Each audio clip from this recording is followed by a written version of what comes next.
ಸಂಸದ ಅನಂತಕುಮಾರ್ ಹೆಗಡೆ ಅವರ ವಿರುದ್ಧ ಈಗ ಕಾಂಗ್ರೆಸ್ ನಾಯಕರು ಒಬ್ಬೊಬ್ಬರೇ ಆಕ್ರೋಶವನ್ನು ವ್ಯಕ್ತಪಡಿಸಿದ್ದಾರೆ. ಗೃಹ ಸಚಿವ ಡಾಕ್ಟರ್ ಜಿ ಪರಮೇಶ್ವರ್ ಕೂಡ ಮಾತನಾಡಿದ್ದಾರೆ.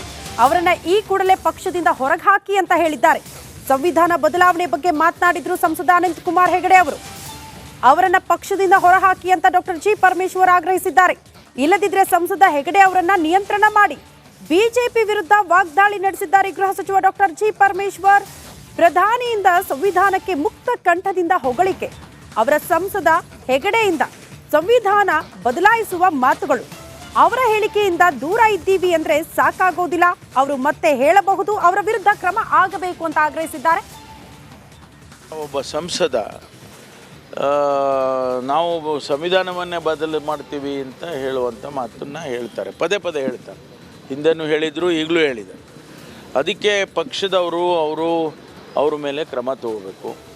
ನಾನು ಕೂಡ ಒಂದು ಪಕ್ಷದ ರಾಜ್ಯಾಧ್ಯಕ್ಷನಾಗಿದ್ದೆ. ಇಂಥ ಘಟನೆಗಳು ಬಂದಾಗ ನಾವು ಅವರನ್ನು ಸರಿ ಮಾಡ್ತಕ್ಕಂಥ ಕೆಲಸವನ್ನು ಮಾಡ್ತಾಯಿದ್ವು. ಪಕ್ಷಕ್ಕೆ ಮುಜುಗರ ತರ್ತೀರಿ ಮತ್ತು ಪಕ್ಷದ ಧ್ಯೇಯೋದ್ದೇಶಗಳಿಗೆ ವಿರುದ್ಧವಾಗಿ ಮಾತಾಡ್ತೀರಿ ಅಂತೆಲ್ಲ ಹೇಳ್ತಿದ್ವು. ಅದೇ ರೀತಿ ಈಗ ಅವ್ರು ಹೇಳಿದ ಮೇಲೆ ನಾವು ಇಲ್ಲ ಅವರ ಹೇಳಿಕೆಗಿಂತ ದೂರ ಇದ್ದೀವಿ ಅಂತ ಹೇಳಿದರೆ ಅಷ್ಟಕ್ಕೆ ಸಾಲೋದಿಲ್ಲ. ಯಾಕೆಂದರೆ ಮತ್ತೂ ಹೇಳ್ತಾರೆ ಅವರು. ಅದಕ್ಕೋಸ್ಕರ ಅವ್ರ ಮೇಲೆ ಏನಾದರೂ ಕ್ರಮ ತಗೊಳ್ಬೇಕಾಗ್ತದೆ ಅವರು. ಅದು ಅವರ ಪಕ್ಷದ ಆಂತರಿಕ ವಿಚಾರ, ನಾನು ಹೆಚ್ಚಿಗೆ ಹೇಳೋದಿಲ್ಲ.